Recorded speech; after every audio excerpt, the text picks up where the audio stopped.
Nós vamos conversar com o psicanalista e professor da Universidade de São Paulo, a USP, Christian Dunker. Bom dia, Christian. Bom dia, querido Glauco, ouvintes da TVT, tudo bem? Tudo certo, sempre a gente faz aquela advertência aqui, tudo certo conforme o contexto que a gente tem aqui, mas vamos embora, né, Christian? Não podemos parar. O Christian, inclusive, que está lançando o livro Lacan, a Democracia Clínica e Crítica, em Tempos Sombrios, pela Boitempo. E a primeira pergunta, Christian, é justamente a partir do livro, como o Lacan e a psicanálise podem ajudar a entender o atual momento, o atual cenário político brasileiro? Olha, a gente tem uma renovação do pensamento psicanalítico, especialmente a partir das práticas, né, que tomaram o Brasil nos últimos anos, envolvendo uma acessibilidade maior das pessoas ao tratamento do seu sofrimento, a localização subjetiva disso, a importância do sofrimento no trabalho, nas escolas. Ou seja, à medida que a consciência social de que há limites para a nossa experiência de sofrimento e esses limites tocam fronteiras políticas, a psicanálise passa a ser também um player, um ator, um discurso, entre outros, no cenário de crítica social e de resistência, por que não, a experiência neofascista que tomou conta aí do Brasil. Então, Lacan e a democracia é uma maneira de concorrer para esse momento, né? Trazendo aí como a psicanálise pode contribuir ao lado da crítica feminista, ao lado da crítica pós-marxista, ao lado da crítica que tenta romper os muros da universidade, né? Mas o pensamento lacano não é exatamente transparente, nem tematizou isso, a política, de uma maneira sistemática. Então o objetivo do livro é fazer recortes e trazer o debate, né, para um público aí mais amplo. Agora, muitas vezes as pessoas associavam a política, né, a discussão, o debate sobre a política, um pouco restrito a uma parte das ciências humanas, em especial a própria ciência política mesmo, só que o cenário atual brasileiro ele mostra essa insuficiência, né, Christian? Então é necessário recorrer a outros campos do conhecimento humano, inclusive a psicologia, as subjetividades, para conseguir compreender algo que a gente, né, um cenário que a gente não imaginava, por exemplo, há 5, 6 anos? Uhum. Sim, até durante aí a pandemia, a gente teve algumas revistas importantes, né, no campo da ciência, como The Lancet, né, dizendo, olha, o fenômeno do negacionismo, a dificuldade das pessoas reconhecerem certos equívocos, certas implicações, né, na leitura social, particularmente quando a gente ampliou a base com a chegada da digitalização, da linguagem digital. Bom, tudo isso convida a reentrada da psicanálise no debate, por exemplo, porque ela poderia fornecer alguns elementos para entender como é que se forma essa atitude de negação sistemática de argumentos, de fake news, de pós-verdade, enfim, o nosso gosto por ilusões, o nosso gosto por ideologias, o nosso gosto por autoconfirmação, né? Agora, Christian, dentro dos recortes que você faz ali no livro, tem um aqui em relação aos tempos de escuta na psicanálise que você fala da empatia, né? Inclusive destacando que a empatia ocorre quando a gente suspende essa comparação entre eu e outro, estamos prazer da diferença e abandonamos aquela relação de superioridade e inferioridade. A empatia é hoje um dos maiores inimigos desse modelo neofascista que está em vigor no Brasil? Olha, bem colocado, Glauco. O livro faz muitas incursões desse tipo, né? Toma palavras que estão aí em circulação no debate público e faz assim um histórico, mostra como elas se relacionam a conceitos, que tipo de conceitos, né? E a empatia é um caso disso, né? No uso popular, ela se confunde muito com a simpatia, né? Então a pessoa tem ideias parecidas com as minhas, a pessoa tem gostos e afinidades estéticas, morais, religiosas, políticas, que são como as minhas. Então aí eu digo assim, eu tenho empatia com essa pessoa. Né? Uma ideia é mostrar que isso é um uso ruim do conceito. Né? A noção de empatia, que aparece lá no Freud, ela veio da teoria estética, e ela remete à nossa capacidade de escutar o outro, mas escutar o outro na sua alteridade, né? Não na sua mesmidade. Não porque o outro é um espelho, né, de mim mesmo, mas porque ele representa assim, um outro ponto de vista, mas além de um outro ponto de vista geométrico, o outro tem um corpo, o outro tem uma história, o outro tem um inconsciente. Ou seja, coisas que ele mesmo não sabe, não reconhece, não entende muito bem em si, como todos nós. Né? Então, escutar o outro é, em primeiro lugar, sair de si, né? Ou seja, superar a simpatia. Sair de si no sentido de sair da sua bolha. Somos todos pequenas bolhas, vai dizer lá o Leibniz, né? Pequenas esferas, né? Ou pelo menos nos achamos assim. Na verdade, somos esferas furadas, somos esferas que se comunicam com o outro, que incorporam o outro. Mas esse outro que tem no outro reverbera no outro que tem em cada um de nós. E é isso que é interessante na prática da escuta e nos efeitos transformativos da empatia. Ou seja, porque o outro me traz uma diferença. É porque o outro não é igual a mim, é porque mesmo não sendo igual, a gente pode fazer coisas juntos, a gente pode trabalhar juntos, a gente pode sonhar juntos, a gente pode criar mundos juntos, sendo muito diferentes. Né?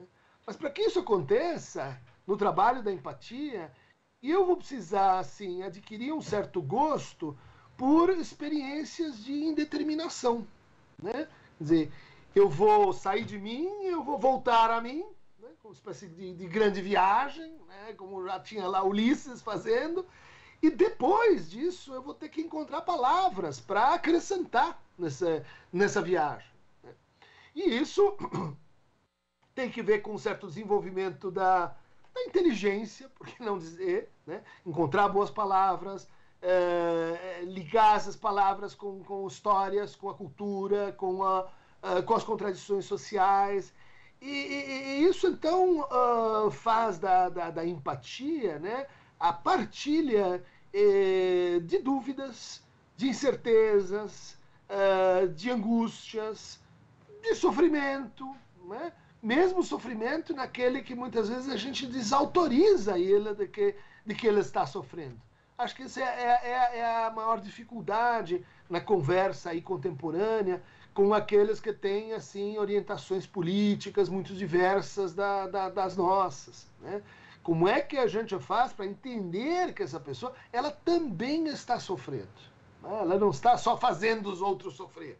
Ela também está elaborando, do jeito que lhe é possível, uma resposta para o mundo, um entendimento de mundo, e que nem sempre é muito fácil partilhar isso. Né? Nem sempre é muito fácil entrar numa espécie assim de indeterminação produtiva com essa pessoa. Isso até é um exercício freiriano, né, Christian, de entender a lógica do opressor e até porque fica difícil, né, a pessoa ter esse exercício de empatia se ela vive naquilo que você definiu como lógica dos condomínios, né, onde você tem os muros, onde cada pessoa tem um espaço, e no livro você inclusive define ali esse momento de ruptura quando aumenta o desejo de acesso ao espaço público. Nós temos ali diversas manifestações como os rolezinhos nos shoppings, que aquilo eu acho que foi um momento muito marcante e pouco estudado, pouco comentado, inclusive, de uma forma geral, mas a classe C passa também a ocupar antes espaços como os próprios aviões, né? O aeroporto, de repente, passa a ser um espaço ali, e ali isso causa um estranhamento para esse pessoal que estava acostumado a uma lógica do condomínio. Isso acaba propiciando, né, essa estrutura de condomínio que o Brasil vivia e ainda vive em certa parte, né, ainda que de uma forma diferente em relação a 10 anos. Isso justifica o terreno fértil para que o ódio como instrumento político possa ser tão disseminado como é hoje no Brasil? Isso é das propostas do livro. entender o que teria acontecido no Brasil, principalmente a partir de 2013, a partir dessa hipótese que tinha já trabalhado em livros anteriores, de que o Brasil tem uma lógica de relação e de convivência com a diferença baseada nessa estrutura que é o condomínio. Né? Quer dizer, põe muro, silencia, invisibiliza, institui um síndico que administra ali regras, com as regras que vão gerando novas regras e exceções. Bom, mais ou menos isso que a gente definiu antes como cultura do condomínio. Agora, a partir de 2013, entram outros elementos dessa conversa. Diria assim, um aumento do nosso desejo de espaço público. Né? As bicicletas, né? Passo por esse episódio, a gente esqueceu, né? A mobilização em torno assim, de acesso à circulação dentro da cidade, né? O preço dos ônibus, do metrô, de como a gente estava viajando mais, né? Dentro do Brasil, famílias se reencontrando, do Brasil para fora do Brasil, olha lá, encontro com alteridades. Né? E também o acesso digital a discursos diferentes, a saberes diferentes, a línguas diferentes, que começa a ficar mais assim popular a partir aí de 2013, talvez um pouco antes. Né? Então veja quantos fatores tornaram a nossa democracia maior. Né? A gente podia falar da inclusão nas escolas, né? A gente podia falar das cotas na universidade, mais gente. Né? Mais gente diferente, gente com visões de mundo distintas, com histórias distintas, que chegou naquele lugar e está compartilhando aquele lugar por trajetórias diferentes. Né? E aí a gente pode olhar para a história e perguntar assim, o que em geral acontece quando acontece isso? Né? Quando a gente tinha uma democracia contraída e ela se expande. Ela inclui, pensando lá na Grécia Antiga, né? Mulheres, os escravos, os escravizados, os estrangeiros. O que acontece quando a gente aumenta, né, a ágora? Né? Sempre, aí tem uma hipótese que vem do Lacan, que está no Platão, né? Sempre que isso acontece, a gente tem uma agressivização dos laços sociais. Né? A gente tem uma perturbação do território simbólico, né? Do quem é quem e por quê. A gente tem uma instabilidade das nossas gramáticas de reconhecimento. Quem eu reconheço, por quê, quem eu não reconheço, a quem eu dou voz, a quem eu silencio. Ou seja, nossas políticas de sofrimento também se transformam muito numa situação como essa. Né? Bom, essa agressivização dos laços, né, é um caldo para a cultura do ódio. Né? Essa agressivização dos laços é, no fundo, que é uma espécie de insegurança de quem que eu sou, uma insegurança identitária, né? De ricos, de pobres, da classe média, de todo mundo, de miseráveis, de todo mundo, né? De campo, de cidade. E quando isso se dá, a gente começa, a procurar as exceções. Né? Os recordistas, as estrelas, as pessoas que são nesse caldeirão, exceções. E nessa situação, a gente também aumenta a opressão aos trabalhadores. Isso é uma observação lá do Lacan muito curiosa. Né? Faz parte da agressivização você, assim, acirrar a sua exploração, a sua relação, inclusive, intersubjetiva, né? Entre o patrão e o funcionário. Por quê? Porque se todas as relações de autoridade e de poder estão instáveis, essa que é uma das mais de base, vai sofrer mais ainda. Né? As relações de raça vão se acirrar, as relações de gênero vão se acirrar. Né? Bom, o que a gente tem como resposta a isso? Né? Em geral, historicamente, o Estado entra e diz, olha, vamos pôr número em todo mundo e vamos hierarquizar. Né? Então, esses eu vou dizer que estão aqui, os outros que estão lá, essa é a sua função, ou seja, tem uma resposta que pode ser uma resposta bastante sintomática, porque a gente apela, né? A gente diz, estamos na bagunça, queremos o quê? Queremos mais ordem, queremos mais unidade, queremos que alguém diga como é que devem ser as coisas. E aí isso é um caldo de cultura para o populismo, isso é um caldo de cultura para... chama o Paps porque ele vai por ordem na casa, né? Ou seja, respostas patriarcais, né? Respostas que, com Kant, a gente ia dizer assim, que nos colocam como crianças, que nos minorizam, que fazem a gente, olha, lá fora está tão complicado que lá fora eu me sinto uma criança. Chama os adultos, né?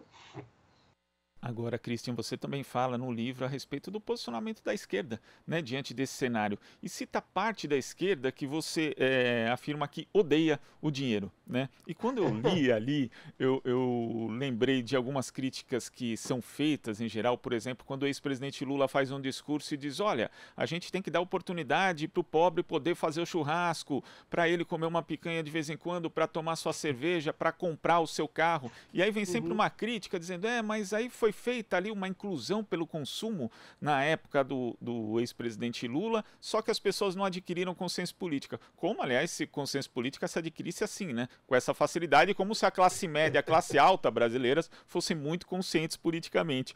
E aí também, por associação de ideias, né? Eu lembrei de uma entrevista que eu fiz junto com o Renato Covai e o Igor Carvalho com o Mano Brown na revista Fórum em 2013, que era um ano muito emblemático, que a gente fez essa pergunta, inclusive, para ele, né? Como ele via essa crítica, porque só tinha tido uma inclusão pelo consumo e tal. E aí o Mano Brown, que é uma das figuras mais inteligentes que o Brasil já produziu, disse assim, olha, tempo é dinheiro para todo mundo, inclusive para a classe C. Então, micro-ondas, o carro, que vai fazer você chegar com mais conforto na sua casa, no seu trabalho, você vai ter tempo para melhorar. Porque o que é conforto para o rico e para o pobre não, né? Então, o pobre vai ter possibilidade de organizar melhor seu tempo, de preparar, inclusive, o seu filho para ir para uma faculdade. Enfim, essa organização do tempo que essas coisas vão trazer para ele vão ter frutos para a família dele, né? Então, existe uma parte da esquerda, né, que, como você diz, odeia o dinheiro e que acaba ignorando as dimensões do desejo das pessoas de uma forma geral, Christian? Sim, isso faz parte, né, desse processo de ampliação de com quem estamos falando, né? Certas pautas, elas são muito facilmente legíveis para quem tem, vamos dizer, um percurso dentro de uma formação política, que acompanha os debates do espaço político, já estava, vamos dizer assim, aqui, independente de classe, antes, né? Bom, e como a conversa se ampliou, e esse é o fenômeno para o qual eu estou querendo chamar a atenção, muitas vezes a gente não faz assim a tradução do que é o impacto de certas pautas, né? Quando elas são apresentadas em certos discursos que leem mal qual é o destino dessa carta que a gente está enviando, né? Quer dizer, que confirmam, inclusive, certas posições reificadas que fazem parte do jogo, né? E que vão dizer, né, trocando em miúdos, olha, se você é de esquerda, então você não gosta dos ricos, você odeia os ricos. Isso não é luta de classe, isso é ressentimento de classe, né? Mas a gente vai entrando. Se você então é de esquerda, então você não vai apoiar o meu desejo de subir na vida, de ter prosperidade, de ter um micro-ondas, de poder ir para uma faculdade, de comprar um carro, porque você quer igualdade para todos. E, bom, então a gente não vai querer assim subir na vida, a gente não vai ter ambições, e esse é a imagem, vamos dizer assim, da pessoa mais à esquerda, né? Isso é muito problemático, porque não é que é um erro cognitivo, uma hora a gente vai e explica para as pessoas. Isso marca uma posição de escuta, isso marca uma posição de fala, né? Então, quando a gente discute a inclusão pelo consumo, talvez esteja aí uma crítica ao seguinte: como é que a gente faz o consumo, né? Quer dizer, as aspirações ascensionais se coligarem com um discurso político, né? Não foi o problema não foi a inclusão pelo consumo. O problema talvez tenha sido como a gente discursivamente justifica o consumo. Como eu brinco às vezes, estava lá na ocupação Maria Carolina, quando a gente assistiu o filme do Marighella, estão comendo camarão. Ai, meu Deus do céu, olha só que contradição. Esse é o ponto, assim, na imagem da esquerda. Eles são falsos. Eles não praticam aquilo que eles dizem, porque o que eles dizem é que eles vão se tornar pobres. Né? E não camarão para todo mundo. Esquerda caviar? Sim, caviar para todo mundo. É essa a ideia, que, vamos dizer assim, a crítica, às vezes, um pouco equivocada, inclusive do ponto de vista da teoria, né? Capital não é dinheiro. Né? Não, tem um negócio. Então você é um capitalista. Sim, não é exatamente assim que as coisas funcionam, né? Então você vai punir moralmente aquela que abre um carrinho de cachorro-quente, porque ele está entrando no sistema. Você não entra no sistema, você está aonde? Você está morando num Olimpo, você está morando num universo angelical. Daí, o que acontece? Você é objeto de todo tipo de crítica moral, que vai dizer assim, você é um impostor, ninguém mora, ninguém é anjo assim, ninguém é puro assim, nós somos pessoas que queremos crescer na vida, casar e ter uma prosperidade, e aí a gente pode dizer assim, que pode ser coletiva, pode ser pensada coletivamente, que pode ser pensada em modos de trabalhar menos exploratórios, que pode ser pensado com cortes, com revoluções, que pode ser pensadas com transformações mais abruptas, menos abruptas, mas de toda forma para cá, não para lá. Né? Então é uma crítica à esquerda, sim, porque é uma esquerda que não percebe que está vestindo isso, né? Que está sendo animada por um boneco que diz, eu odeio dinheiro, vote em mim. E entra naquele terreno da superioridade moral, ligado inclusive àquele afeto que você disse que é tão problemático, que é a questão da culpa. Né? Então não dá para ficar nesse terreno aí durante muito tempo, né, Christian? Aí a gente se casa com o adversário. Né? A gente vai só mudar, né, quem é que a gente está culpando, mas a gramática, a sintaxe é a mesma. Né? Vamos procurar os culpados, a gente bate nos culpados, e daí quem conseguir amealhar o maior número de culpados ganha. Só que a culpa, né, é um afeto que ela vira ódio, ela vira vergonha, ela vira... A culpa tem gente nesse negócio bem antes de nós. Se a gente for levar a conversa para... Olha, o terreno onde ela vai acontecer é a culpa maior, culpa menor, ela vai perder.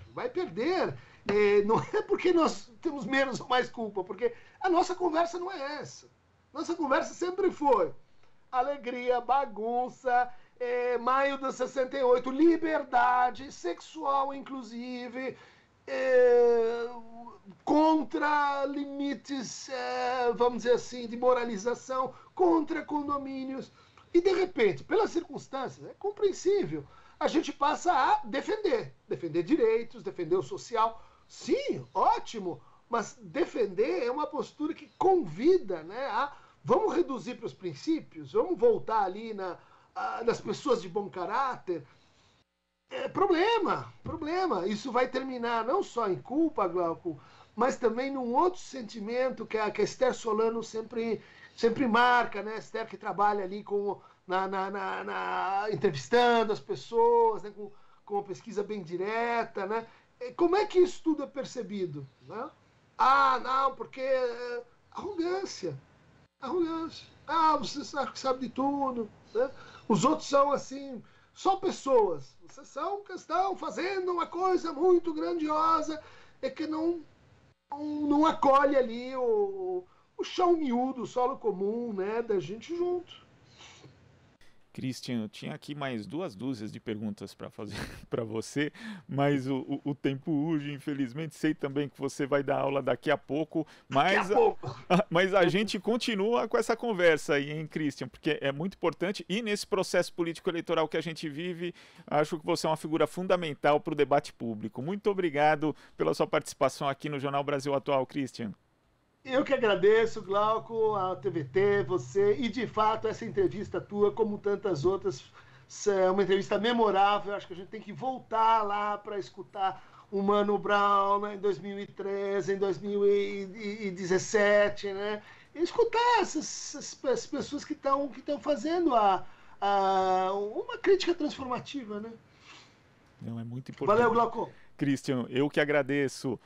Conversamos aqui com o psicanalista e professor da Universidade de São Paulo, a USP, Christian Dunker. Aqui você ouve as notícias que os outros não dão. Jornal Brasil Atual.